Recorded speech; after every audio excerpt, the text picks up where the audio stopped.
출애굽기 12장 21절에서 23절 말씀을 봅니다. 다 함께 보겠습니다. 12장 21절에서 23절. 모세가 이스라엘 모든 장로들을 불러 그들에게 이르되 너희는 나가서 너희의 가족대로 어린 양을 택하여 유월절 양을 잡고 우슬초 묶음을 가져다가 그릇에 담은 피에 적셔서 그 피를 문 임방과 좌우 셀주에 뿌리고 아침까지 한 사람도 자기 집 문 밖에 나가지 말라. 여호와께서 애굽 사람들에게 재앙을 내리시고 지나가실 때에 문 임방 좌우 문 셀주의 피를 보시면 여호와께서 그 문을 넘으시고 멸하는 자에게 너희 집에 들어가서 너희를 치지 못하게 하실 것임이니라. 아멘. 기도드립니다. 하나님, 오늘 출애굽기를 통해서 선민 구원에 대한 말씀을 들을 때 이 말씀이 우리 마음에 신비에 새겨지게 해 주시옵소서. 하나님의 깊으신 구원의 뜻과 예배의 뜻을 바로 깨닫고 우리의 남은 생 하나님을 영화롭게 할 수 있도록 도와주시옵소서.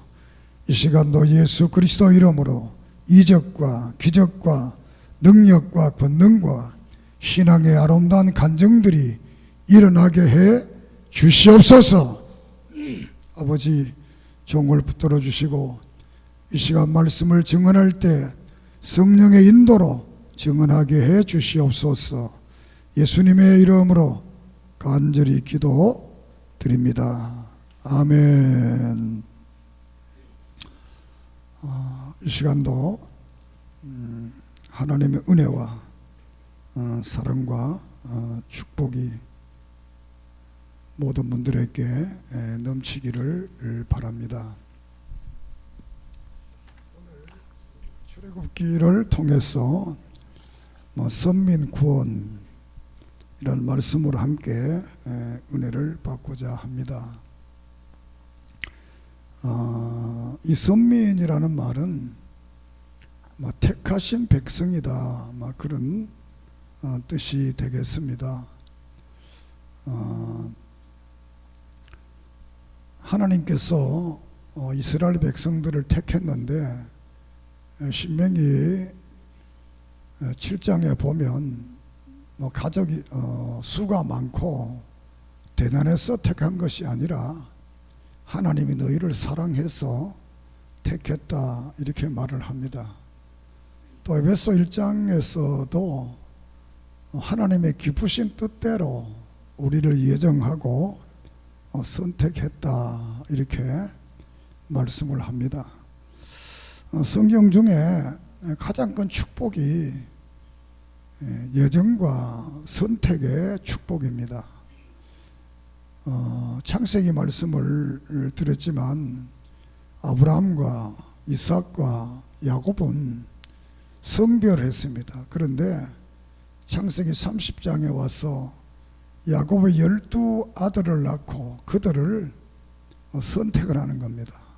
그래서 이 선택이라는 것은 내게 어떤 자격이나 능력이 있어서가 아니고 하나님께서 무조건 우리를 좋아서, 따라합시다, 내가 좋아서 선택하신 것이다. 하나님께서 이스라엘 백성이 좋아서 선택했고 오늘 이방인의 선택도 바로 하나님 우리를 좋아서 선택한 겁니다. 이 출애굽기의 역사를 통해서 오늘 우리들의 역사하고 같이 견지어 볼 수가 있습니다. 이것을 성경의 이중적 의미다. 성경은 그 시대의 사람들의 역사인 동시에 오늘 우리의 시대에 나와 관계 있는 말씀이다, 이렇게 우리가 듣고 믿어야 됩니다. 과거 역사로만 머무르고 있다면, 나와 아무 상관이 없다면 이 성경은 아무 의미가 없습니다. 과거의 그 사건이 오늘 나의 사건과 관계를 가지고 있다, 이런 마음의 자세로 오늘 말씀을 듣고 깨닫고 은혜 받는 그런 시간이 되기를 바랍니다. 출애굽기는 40장으로 되어 있는데 1406년에 이 성경이 모세를 통해서 기록되어집니다. 이스라엘 백성들이 1446년에 애굽에서 출애굽하는 그 역사를 여기에 기록을 하고 있습니다. 이것은 다른 말로 말하면 우리가 지금까지 세상으로 살다가 예수 그리스도를 믿고 교회에 나오게 된 그 역사와 같다. 믿습니까? 이스라엘 백성이 애굽에서 나온 것이나 우리가 세상에 살다가 하나님께로 나온 것이나 이 원리가 똑같다. 이렇게 우리가 믿으면 됩니다. 자, 그래서 이 출애굽기는 하나님의 말씀의 예언이 그대로 성취되었다라는 의미를 우리에게 담고 있습니다. 우리가 창세기 15장에서 하나님께서 아브라함을 불러서 횃불 언약을 합니다. 제사를 드리게 하고 너희들의 자손들이 400년 동안 객이 되겠는데 그들이 때가 되면 다시 돌아올 것이다. 이렇게 예언을 합니다. 그 예언의 역사가 이제 이루어지는 것이 이 출애굽의 역사가 되겠습니다. 그것은 족장 야곱이 애굽에 이민을 감으로써 그때부터 이제 400년이라는 긴 세월 동안 저들이 애굽에서 어려운 생활을 하다가 이제 그 어려움의 절정에 달했을 때 하나님께서 지도자 모세를 보내서 그들을 구원케 하는 이 역사가 바로 이 출애굽기가 되겠습니다. 이것을 또 다른 말로 하면 오늘 우리들이 이 세상에서 고난의 절정이 있을 때 하나님께서 예수 그리스도를 우리에게 보내서 믿기 위해서 구원받게 하시는 이 역사하고 동일한 사건이다. 이렇게 우리가 보면 되겠습니다. 그래서 이 애굽에서의 생활을 1장에서 6장까지 이 성경은 말씀을 하고 있습니다. 1장에서 430년 동안의 그 이야기를 간단하게 말하기를 요셉이 알지 못하는 왕이 이스라엘 백성들을 아주 괴롭혔다. 이렇게 요약을 하고 있습니다. 그러면서 이스라엘 백성들이 너무 강성해지니까 숫자가 많아지니까 애굽 사람들이 위협을 느끼게 됩니다.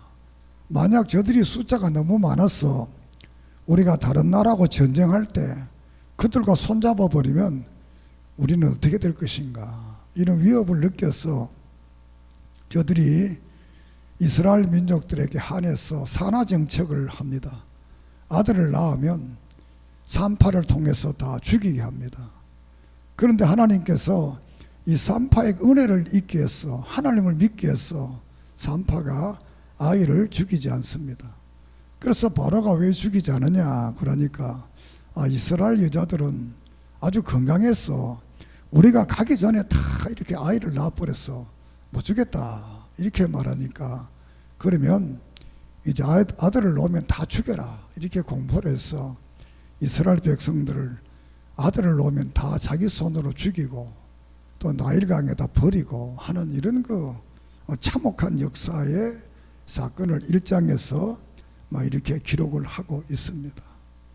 그리고 그뿐만 아니라 저들은 노역을 시켜서 벽돌을 굽고 또 이런 그 강제 노동을 하는 이런 참혹한 역사 속에서 저들이 하나님께 부르짖게 되는 겁니다. 이런 역사 속에서 하나님께서는 이 모세라는 이런 사람을 이제 등장시키게 됩니다. 모세는 유대인인데 나일강에 버려서 공주의 아들이 이 모세를 건져서 기루어서 이렇게 장성해서 이 장에서 보면 이제 이스라엘 사람과 애굽 사람이 싸우는데 애굽 사람을 죽이고 이스라엘 사람을 살려줍니다. 그 다음날 가니까 또 이스라엘 사람끼리 싸워서 그것을 말리니까 우리가 언제 너를 임금으로 삼았느냐, 지도자로 삼았느냐, 이렇게 해서 지금으로 말하면 이 애굽에다가 그 사실을 알리게 됩니다. 이렇게 해서 모세가 광야로 가는 이 사건들을 2장에서 기록하고 있습니다. 그러면서 그 성경 속에 이스라엘 백성들에게 많은 고난이 오게 되니까 그들이 하나님께 부르짖게 됩니다. 그래서 하나님께서 그들의 부르짖음을 듣고 아브라함과 약속한 그 언약을 기억했다, 이렇게 2장 마지막에 성경은 말을 하고 있습니다. 하나님께서는 그 자기의 백성들이 고난당하는 것을 늘 보고 계셨던 겁니다. 우리가 욥기서 1장에 보면 하나님 욥의 모든 생애를 다 보고 있었던 것처럼 오늘 우리들의 삶 속에서도, 우리의 삶의 현장 속에서도 늘 보고 계시는 겁니다. 그래서 이스라엘 백성들이 고난 가운데 하나님께 부르짖고 기도하니까 하나님께서는 그들의 그 기도를 듣고 언약을 기억하시고 그들을 권념해서 이제 구원하기로 역사하게 됩니다. 그래서 이 모세는 광야로 도망을 가서 이제 40년 동안 훈련을 받게 됩니다. 40년이 거반됐을 때 3장에서 하나님께서 호렙산 떨기 가운데서 모세를 부르게 됩니다. 그 모세를 불러서 하는 말이 네가 이제 애굽에 가서 너희들의 백성 이스라엘 민족을 구원해 와서 광야에서 예배를 드리고 가는, 내가 너희 조상에게 약속한 아브라함과 이삭과 야곱에게 약속한 그 땅, 아브라함의 하나님, 이삭의 하나님, 야곱의 하나님, 그 하나님이 너희들의 그 땅을 주겠다. 그러니까 너는 바로에게 가서 그 일을 해라, 이렇게 말씀을 합니다. 이렇게 해서 모세가 부름을 받지만 모세는 그 부름이 너무너무 컸기 때문에 나는 말도 잘 못하고 할 수 있는 능력이 없으니까 나는 가지 못하겠다, 이렇게 말씀을 합니다.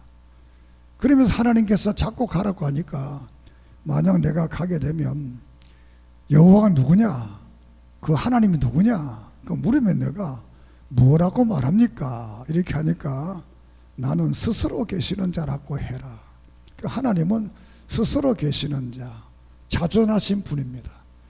이 하나님의 부름을 받고 모세는 이제 가기로 마음을 먹게 됩니다. 그리고 4장에서 하나님께서 모세에게 이제 능력을 줍니다. 그 능력이라는 것은 하나님께서 모세에게 이제 이 여러 가지 사건이 있지만 가진 것이 뭐냐, 이렇게 나는 지팡이 하나밖에 없다는 겁니다. 그러니까 그 지팡이를 던지니까 뱀이 되고 잡으니까 또 지팡이가 되는 이런 역사를 통해서 모세에게 능력을 줍니다. 여기서 우리가 한번 생각할 수 있는 것은 하나님께서 우리에게 원하는 것은 대단한 게 아니라 내가 가지고 있는 조그마한 것이라도 그것이 하나님께 바로 들림만 받고 쓰임만 받으면 놀라운 역사가 일어나는 것을 믿습니다. 그래서 앞으로 이 모세는 이 모세의 지팡이를 통해서 놀라운 역사가 일어났는데 그 모세의 지팡이의 능력이 있는 것이 아니고 모세가 믿는 하나님의 능력이 그 지팡이를 통해서 나타납니다. 믿습니까? 아무리 지팡이가 멋져도 모세가 능력이 없으면, 믿음이 없으면 그 지팡이는 하나의 막대기에 불과한 것입니다. 그래서 오늘 우리의 삶 속에서도 우리의 가장 적은 것, 부족한 것들도 하나님 앞에 바로 바치게 되고 바로 쓰임만 되게 되면 그것을 통해서 놀라운 은혜의 역사, 놀라운 기적의 역사, 놀라운 구원의 역사, 놀라운 축복의 역사가 일어날 줄을 믿습니다. 그래서 우리는 늘 하나님 앞에 없다, 없다 이렇게 말하지 말고 하나님은 네게 가진 게 뭐냐? 우리는 내게 없는 것 때문에 늘 불행해하고, 없는 것 때문에 마음 아파하고, 없는 것 때문에 슬퍼하고 괴로워하지 말고, 내게 있는 거, 내가 지금 가지고 있는 거, 여기에 대해서 감사하고 기뻐하고 즐거워하며 헌신하며 충성하는 은혜가 있기를 바랍니다. 이렇게 해서 모세가 이제 5장의 바로 앞에 가서 바로를 만나게 됩니다. 바로를 만나서 이제 우리 민족이 광야에 가서 절기를 지키고 제사를 지내야 되겠는데 돌려보내달라 이렇게 하니까 바로가 눈도 깜짝하지 않고 안 보내줍니다. 그러면서 하는 말이 너희들이 고난이 적었어, 일을 적게 시켰어, 이렇게 다른 마음을 먹는다 이렇게 해서 아주 고역을 더 큰 고통을 더 줘서, 옛날에는 집도 주고 여러 가지 재료를 주면서 일을 하라고 그랬는데 이제는 집도 주지 않고 재료도 주지 않고 너희들 스스로가 그것을 구해서 벽돌을 굽어라 이렇게 해서 많은 고난을 더 가중하게 됩니다. 그러니까 백성들이 모세를 좋아하지 않을 거 아니에요. 너 때문에 우리가 이런 거 더 큰 고난을 당한다라는 말을 하게 됩니다. 그래서 모세가 실망하라고 6장에 이제 나타난 하나님께서 모세에게 나타나서 모세를 격려하면서 이제 너에게 내가 아론을 붙여줄 모이니까 너희 형 아론을 통해서 이제 말을 대신하게 해서 그 일을 할 것을 말씀을 하고 있습니다. 자, 여기서 또 생각할 수 있는 것은 우리가 인생을 살아가다가 어려움이 있고 그것이 잘 되어지지 않을 때 우리는 누구나 낙심하고 실망할 수 있습니다. 그러나 하나님께서는 그의 선한 목적을 위해서는 그때마다 우리에게 나타나서 우리를 또 격려하고 또 새 힘을 주시고 함께 하심을 믿습니다. 한 인생이 태어나서 죽을 때까지 행복한 인생이 없습니다. 한 인생이 태어나 죽을 때까지 불행한 인생도 없습니다. 우리가 인생이 살아갈 때는 기쁜 날도 있고 슬픈 날도 있고 다양한 삶의 역사가 있지만 그때마다 우리가 너무 실망하고 주저앉지 말고 하나님을 바라면 그분은 우리를 격려하고 내가 할 수 없는 일을 또 다른 사람을 통해서 사람을 붙여서라도 그 일을 하도록 역사하실 줄 믿습니다. 내가 하는 일이 선한 일이고 내가 하는 일이 하나님이 기뻐하시는 일이고 내가 하나님 원하시는 일이라면 하나님은 그 일을 분명히 하게 하십니다. 자, 이렇게 모세에게다 힘을 줘서 7장에 가서 이제 10가지 재앙이 7장에서 12장까지 일어나게 됩니다. 모세가 바로 앞에 가서 이제 지팡이를 던지니까 뱀이 됩니다. 집이니까 지팡이가 됩니다. 그러니까 애굽의 술객들도 자기들이 지팡이를 던지니까 뱀이 됩니다. 그런데 모세의 지팡이가 술객들의 뱀을 다 잡아먹는 그런 역사가 일어납니다. 그리고 이제 모세가 지팡이를 물에 집어넣어 애굽의 모든 강물이 다 피가 되는, 이것이 첫째 10재앙 중에 첫째 재앙이 되겠습니다. 나일강이 전부 피가 되는, 그러니까 이 애굽의 술객들도 피를 만드는 그런 기적을 일으킵니다. 그리고 이제 그러면서 백성들을 보내주지 않습니다. 그리고 두 번째 이제 개구리 8장에 가서 개구리 재앙이 나타나는데 이것도 애굽의 술객들이 자기들 타니까 개구리가 나타납니다. 이렇게 해서 보내주지 않습니다. 그리고 티끝을 날려서 천지의 이가 막 버글거리는 이런 재앙이 나타나는데 이때는 애굽의 술객들이 이를 만들지를 못합니다. 그리고 파리 재앙이 나타나게 됩니다. 이렇게 해서 4가지 재앙이 나타나고 이때마다 바로가 보내주겠다 말을 하면서 그 끝나니까 다시 보내주지를 않습니다. 그래서 이제 9장에 가서 온역의 재앙이 임하는데 이 온역 때문에 모든 짐승들이 다 죽는 이런 역사가 일어나고 또 이어서 또 독종이 나서 모든 사람들이 이 아픔을 가지고 죽는 이런 일이 일어나고 7번 우박이 하늘에서 큰 우박이 떨어져서 모든 그 작물과 나무들을 죽이는 이런 그 역사가 일어나게 됩니다. 그리고 10장에 가서 메뚜기 재앙이 나타나서 우박에 상했던 그 모든 풀들과 이 곡식들을 메뚜기가 다 먹어버리고 마는 이런 메뚜기 재앙을 여기에서 기록하고 있습니다. 이 메뚜기 재앙은 제가 어렸을 때 펄벅이라는 그 책도 보고 영화를 봤는데 거기 보면 중국 대륙에 이 메뚜기가 이 초토화하는 그런 것을 봤습니다. 지금도 이 뭐 동물이 살아있다 이런 거 보면 이 아프리카 지역에는 이런 메뚜기 재앙이 있는가 봐요. 이 메뚜기는 우리나라 메뚜기와는 좀 다르게 풀매 비슷한 그런 메뚜기인 것 같아요. 이렇게 해서 한번 앉으면 다 없애버리는. 저는 뭐 메뚜기하고는 좀 다릅니다만 제가 초등학교 다닐 때인데 가을인데 뒤에 논에 나갔더니 하늘에 이 고추 잠자리가 이 해가 모일 정도로 이 새까맣게 본 그런 기억이 지금도 잊어버렸잖아요. 얼마나 놀랐는지 잠자리가 하늘에 이 해가 보일 정도로 그런 그 잠자리 떼를 내가 한번 본 적이 있어요. 이 메뚜기 떼도 그런 메뚜기 떼가 밭에나 논에나 많게 되니까 다 모든 식물들을 다 먹어버리는 이런 재앙이 나타나게 됩니다. 이런 재앙이 나타나도 바로는 보내겠다 약속과 맞이 약속을 안 지킵니다. 그러니까 모세가 실망이 되잖아요. 그러니까 하나님께서 20장에서 모세를 보고 이렇게 바로의 마음을 강팍게 해서 이런 일이 일어나게 한 것은 하나님이 여호와인 줄, 하나님이 살아계심을 알게 하기 위해서 이런 일들이 일어난다는 겁니다.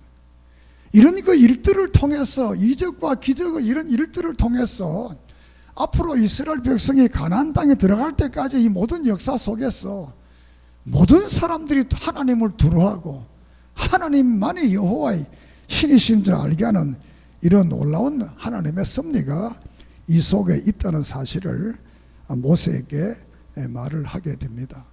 그리고 11장에 가서 다시 마지막 재앙인 6월절 재앙에 대한 예고를 하게 됩니다. 이 예고는 이번에 재앙한 모든 사람들의 장자들이 첫 새끼가 다 죽는다. 짐승이나 사람이나 장자가 다 죽는다. 그런데 이 죽지 않은 비결이 하나 있는데 그것은 뭐냐? 사람의 수에 따라서 어린 양을 잡아서 먹고 또 이 무교병, 다시 말하면 누룩을 여치 않는 그런 전병을 우리나라 말은 부치개입니다. 부치개를 붙여서 먹어라. 그리고 그 양의 피를 문 설주 좌우에다 발라라. 그러면 그 밤에 사망의 천사가 와서 모든 장자들을 첫 새끼를 다 죽이는 그런 역사가 일어날 때 그 집에는 넘어가지 않는다라는 약속을 하게 됩니다. 그래서 오늘 읽은 말씀이 그 말씀입니다. 그래서 이스라엘 백성들은 그 말을 듣고 양을 잡아서 먹고 그 피를 문설주에 바르고 무교병을 구워서 먹고 하는 이런 그 역사를 일으켜서 그 밤에 사망의 천사가 와서 애굽의 전역의 모든 사람들을 장자를 죽일 때 그 문설주에 피가 발라져 있는 그 집은 다 넘어갔다. 그래서 6월절이라는 것은 따라합시다. 재앙이 넘어갔다. 재앙이 넘어갔다는 뜻입니다. 그래서 그 집에 거하는 양을 먹고 문설주에 피를 바른 그 집에 있는 사람들은 한 사람도 죽지 않고 다 살았습니다. 이 6월절 어린 양은 바로 예수 그리스도의 상징입니다. 예수 그리스도께 요한복음 1장에 세상 죄를 지는 하나님의 어린 양이라 그랬습니다.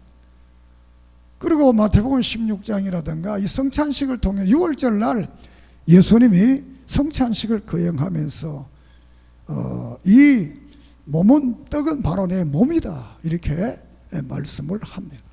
그래서 6월절 날 예수님께서 6월절 절기에서 예수님은 십자가에 죽으시고 그 완전한 십자가의 제사와 부활을 통해서 오늘 그 예수만 믿게 되면 우리가 오늘 또 구원받는다는 이 원리가 이 유월절 역사하고 똑같이 이루어지게 됩니다. 믿습니까? 자, 여기서 우리가 한번 생각할 것은 우리가 구원이라는 것은 선악의 문제가 아니다. 그 무슨 문제냐?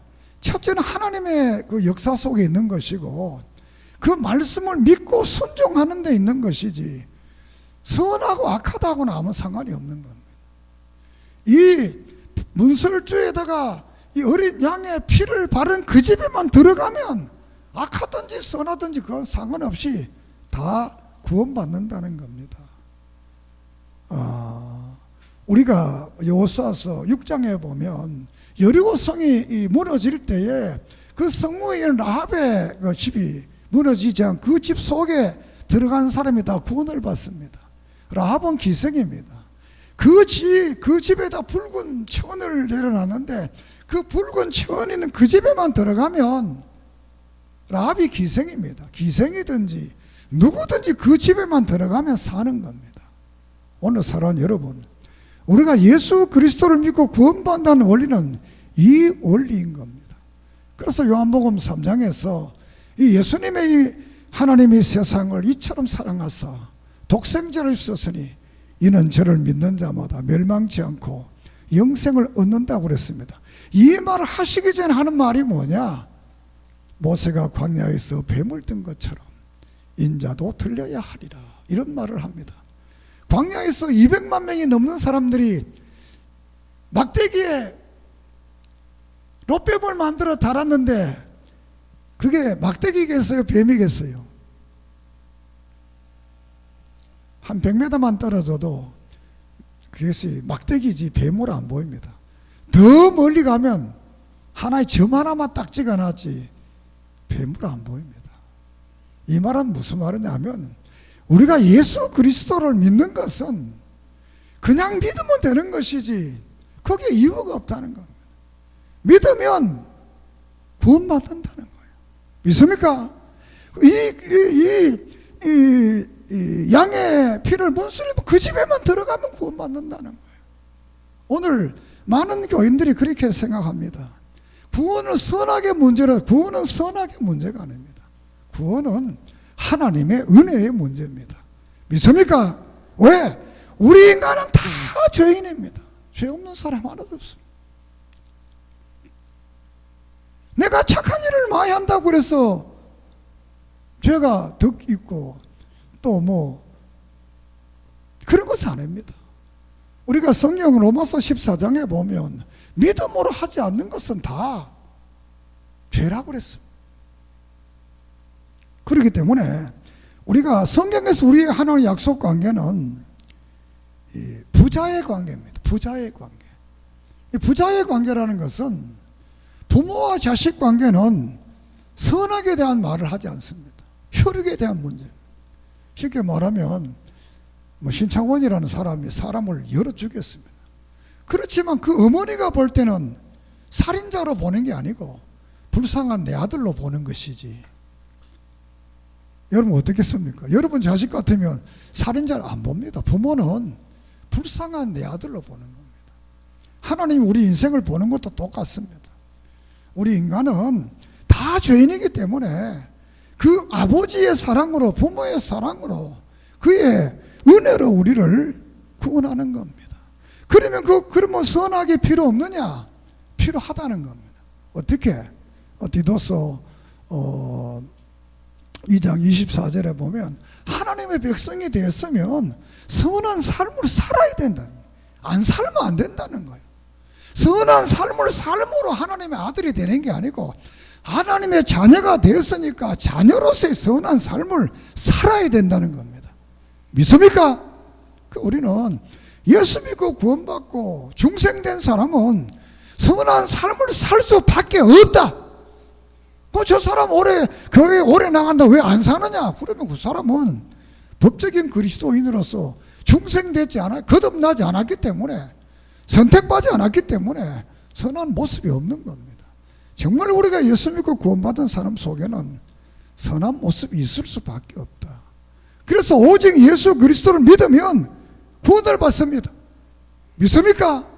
이 구원받은 이 사람들을 하나님께서 이 광야 세상에 구원받는 것으로 인생이 끝나는 게 아닙니다. 하나님의 나라에 갈 때까지 늘 거룩한 삶을 살아야 됩니다. 그 거룩한 삶이라는 것은 날마다 죄에 대해서 죽고 의가 살아나서 거룩한 삶의 모습을, 예수님의 형상의 모습을 자꾸 나타내게 하고 내 삶 속에서 하나님의 영광이, 하나님이 나와 함께 하신 모습을 다른 사람들에게 보이고 나타내게 하는 것이 그리스도인들의 삶입니다. 믿습니까? 이 삶은 구원받기 위해서 하는 삶이 아니라 이미 구원받은 자들이 주님이 나와 함께 하신 모습을 다른 사람들에게 드러내는 삶이 우리가 선한 삶이 되겠습니다. 자, 이렇게 해서 저들이 애굽에서 구원을 받게 됩니다. 그래서 두 번째, 이제 구원받은 사람들은 뭘 해야 되느냐? 예배를 드려야 돼요. 구원과 예배. 자, 그렇게 해서 13장에서 15장까지 홍해의 기적에 대한 말씀을 합니다. 13장에 출애굽이 이루어집니다. 이제 바로가 장자가 죽게 되고 애굽의 전역에 이런 일이 일어나니까 이제 어쩔 수 없이 이제 이스라엘 백성들을 가서 너희들 하나님 섬겨라 이렇게 보냅니다. 그렇게 해서 이스라엘 백성들이 출애굽을 하게 되고 낮에는 구름 기둥이 나타나서 그 길을 시원하게 만들고 밤에는 불 기둥이 나타나서 그들을 따뜻하게 해서 그들을 보호하는 이런 역사를 기록을 하고 있습니다. 그러면서 그게 중요한 것은 그들이 창세기 50장에서 요셉이 그런 말을 합니다. 형제들을 다 불러놓고 당신들이 앞으로 미래에 고향 가나안 땅에 들어갈 때 내 시신을 메고 가라. 이것을 약속하게 합니다. 그래서 이 13장에 저들이 나올 때 요셉의 관을 메고 나왔다.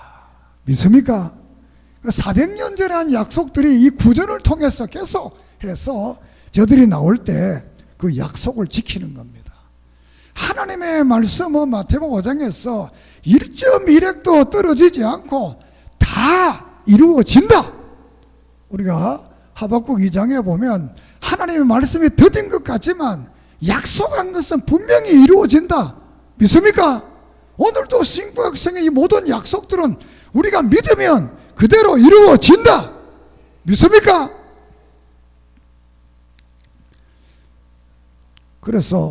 그런데 또 문제가 생깁니다. 바로의 마음이 변해서 군대를 거느리고 추격을 하게 됩니다. 그 뒤에는 바로의 군대가 오고 앞에는 홍해가 이제 가로놓이게 됩니다. 그러니까 또 사람들이 모세를 원망하면서 우리가 죽을 곳이 없어서 광야에 죽게 하느냐 이렇게 합니다.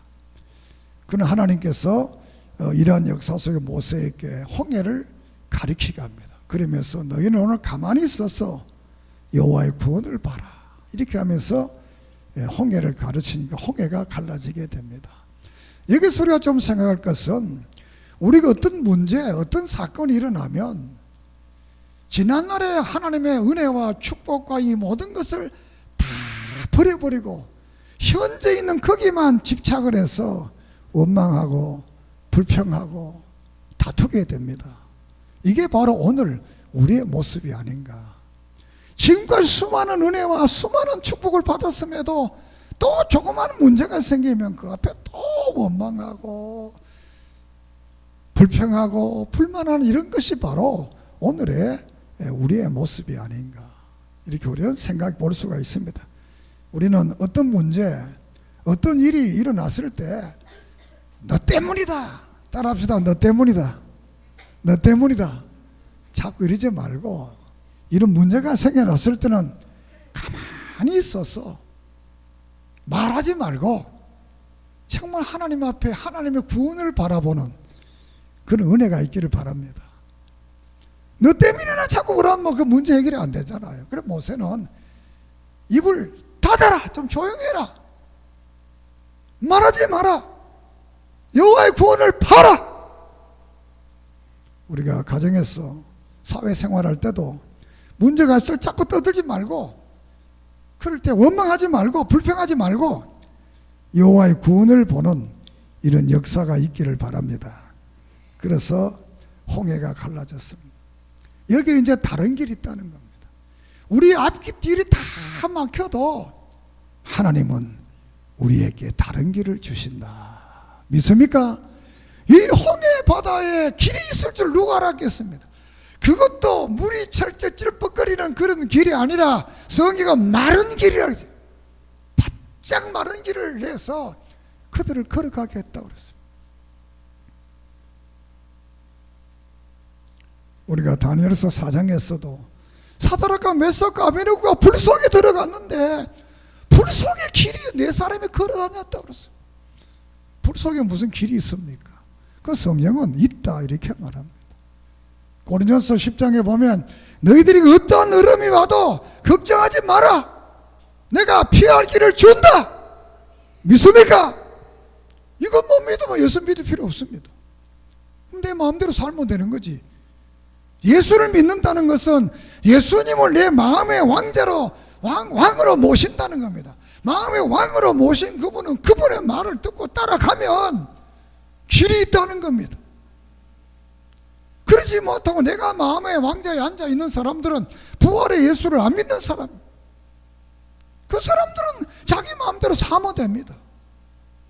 하나님의 사람은 내 마음대로 사는 게 아니라 하나님의 뜻을 따라 순종하고 살면 하나님은 어떤 역경 속에서도 불과 구름기도 기적으로 인도하신 그분은 우리의 삶 속에 다른 길로, 축복의 길로 우리를 인도해 주실 줄을 믿습니다.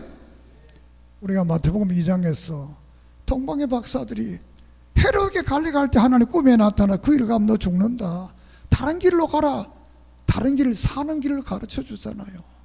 사랑하는 여러분, 오늘 여러분의 길이 막혔습니까? 뒤도 막히고 앞 다 막혔습니까? 걱정하지 마세요. 스스로 계시는 전능하신 여호와, 천지를 창조하신 여호와, 우리를 구원하시는 그 여호와 하나님, 우리를 십자가에서 대신 죽으신 그 주님의 놀라운 역사, 부활하신 그분이 우리와 함께하기 때문에 우리는 실망하고 절망할 필요 없습니다. 왜? 만약 그분이 우리를 인도하지 못한다면 그분의 부활은 아무 의미가 없잖아요. 그분의 십자가의 죽음은 아무 의미가 없잖아요. 그래서 로마서 8장에는 아들을 주신 그분에게 너희들이 뭐 할 게 있냐, 불평하지 마라, 구해라. 그러면 어떤 기근이나 적시나 칼이나 그 어떤 곳에서 너희를 거를 자가 없다. 할렐루야. 이렇게 해서 홍해를 건너게 됩니다. 그 15장에서는 기적의 체험을 한 하나님 앞에 미리암과 이 모세가 찬양을 합니다. 그래서 그러나 찬양도 얼마 안 가고 가니까 이제 마라가 물이 왔는데 서서 먹지 못합니다. 또 불평을 합니다. 사랑하는 여러분, 우리 인생은 때로는 축복도 있고 때로는 어려움도 있습니다. 그때마다 불평하지 말고 어려움 속에서도 감사하며 조금만 지나가면 됩니다. 믿습니까? 어려움도 때가 있습니다. 그 조금 지나가니까 마라의 엘림의 12샘물과 70종료수가 기다리고 있는 거예요. 나도 목회를 하면서 보면 그래, 성도들이 그 조금만 기다리면 되는데, 또 지도자들이 조금만 기다리면 돼. 요걸 못 기다리는 거야. 그 마라 요거 조금 요거만 지나면 12샘물이 있고 70조 종료 오아시스가 지금 기다리고 있는데, 이 하나님의 놀라운 축복이 기다리고 있는데 이걸 못 참는 거예요. 다 엎어버리는 거예요. 사랑하는 여러분, 우리 때는 마라와 같이 쓴물이 있다 하더라도 조금만 기다리세요. 감사하세요. 그러면 엘림의 축복이 우리에게 임할 줄을 믿습니다. 자, 그 엘림이 지나가게 되고 또 원망이 이루어짐. 16장에 이제 먼 것 때문에 원망이 이루어집니다. 우리 광야에서 죽겠다. 그러니까 하나님께서 만나를 내리게 됩니다. 17장이가 또 원망이라, 이 물 때문에 또 원망을 하게 됩니다. 그래서 모세의 기도를 통해서 샘물이 나게 되고, 또 여기에서 아말렉과 전쟁에서 여호수아가 승리함으로 여호와 니시에 하나님이 니시의 제단을 세우는 역사가 일어납니다. 그리고 18장에 가서 좋은 만남이 이루어집니다. 불평불만하던 역사 속에서 18장은 모세가 이도로 장인어른을 만나서 아주 역사적 사실을 간증하면서 이제 이도로가 모세에게 말합니다. 혼자 그 일 다 하려고 하지 말고 천부장을 세우고 백부장을 세우고 50부장을 세워서 아주 어렵고 중대한 일만 너가 하고 다 그렇게 해라. 이렇게 해서 정말 그 아름다운 만남의 역사가 이루어집니다. 오늘 이 말씀 속에서 우리가 인생을 살아가면서도 정말 우리의 만남이 좋아야 됩니다. 알았어요? 총신교회 여러분이 나를 만난 걸 좋은 만남이 되고 나도 여러분을 만난 것이 좋은 만남이 되어야지. 목사 잘못 만나가지고 뭐 잘못된 분들도 있잖아요.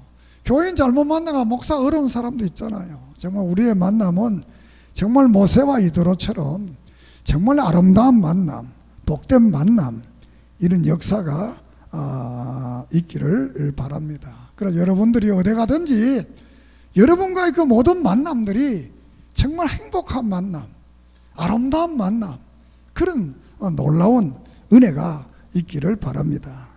자, 그렇게 해서 이들에게 이제 19장에 시내산에 도달을 하게 되고, 시내산에 가서 20장에서는 십계명을 주게 됩니다. 이 십계명은 예배의 대상 1계명 하나님입니다. 예배의 방법, 우상을 만들지 마라. 예배의 태도, 정신, 망령되 하나님의 이름을 망령되 일컫지 말라. 또 예배의 시간, 안식, 주일을 거룩히 지켜라. 그리고 그다음 여자의 삶, 내 부모를 공경하라. 이 권위에 대해서, 또 살인하지 말라. 생명을 귀히 여겨라. 그리고 또 성에 대해서 간음하지 말라. 그리고 재물에 대해서, 또 명예에 대해서, 가정에 대해서 이렇게 말. 그러니까 이 예배자는 6일의 삶을 믿음으로 잘 살았어. 그 하나님 앞에 다른 예배를 드리라는 겁니다. 자, 예배라는 것은 주일날 드리는 요게 예배가 아니고 6일의 삶을 하나님께 드리는 겁니다. 믿습니까? 오늘 너는 은혜 받고 내일부터 토요일까지 은혜로운 승리의 삶을 살았어. 그 삶을 하나님께 가지고 와서 또 드리는 겁니다. 믿습니까? 오늘만 하나님 계시면 안 됩니다. 여러분에게 월요일부터 토요일까지 하나님은 늘 여러분을 구름기둥으로 불기둥으로 인도해 주실 줄을 믿습니다. 자, 이렇게 십계명을 받음으로써 이스라엘 백성들이 하나님의 백성이 되는 겁니다. 지금까지는 종이었는데 이제는 하나님의 백성이 되는 것이 이 십계명을 받음으로써 하나님의 백성이 됩니다. 그리고 끝으로 21장에 가서는 시민법에 대해서 말하고, 그 다음에 22장에는 상법, 다시 말하면 도덕질하게 대해서 이런 모든 상법에 대해서 말을 하고, 또 23장에서는 재판하는데 재판을 공의롭게 재판해라. 그러면서 여기에 이제 유월절, 맥주절, 수장절을 지켜라. 3대 절기를 말합니다. 그 24장에 가서 12언약을 돌비에 세워서 순종하고 맹세할 것을 여기에 다짐을 해서 하고 있습니다. 그래서 말씀을 마치고자 합니다. 하나님이 이 백성들을 구원해서 그 구원한 이유는 바로 하나님께 바른 예배를 드리게 하기 위해서 구원한 것입니다. 믿습니까? 오늘 우리를 하나님 구원한 것은 두 가지입니다. 아주 중요하거든요. 예배를 받기 위해서, 두 번째로는 우리에게 천국을 주기 위해서 우리를 구원하셨어요. 예수는 왜 십자가를 대신해 죽었냐? 바로 이 우리를 위해 예배를 받고 우리 영원한 천국을 주고, 그럼 이 땅에 뭐 삶은 필요하고 삶도 필요합니다. 삶 하나님의 축복의 열매로서의 우리는 이 땅에 살면서도 하나님의 이 성경에 약속한 복을 누릴 수가 있습니다. 그 누리는 방법은 12언약 돌비에 세웠던 것처럼 또 십계명처럼 그 말씀에 순종하고 아멘에가 따르면 이 복음의 율법과 복음에 약속된 이 모든 축복이 우리들에게 이루어질 줄을 믿습니다. 그 다음 시간에는 이제 예배의 장소에 대해서 다음 주일날 말씀을 드리겠습니다. 기도드립니다. 하나님, 은혜를 감사합니다. 애굽에서 선민을 구원하시고 또 십계명을 주셔서 저들이 하나님 백성 되게 하고 하나님의 축복 누리게 한 것을 듣게 하심을 감사합니다.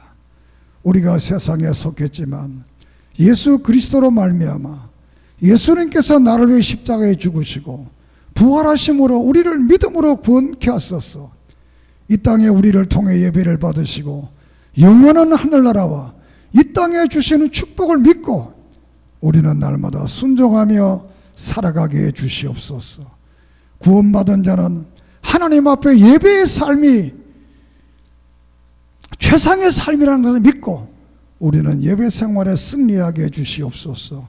예배의 단이 무너지면 모든 것이 무너진다는 것 사실을 깨닫고 예배에 승리하면 성경에 약속한 모든 축복들이 나를 통해 이루어진다는 이 사실을 믿고 감사하게 해 주시옵소서. 예수님의 이름으로 기도드립니다. 아멘.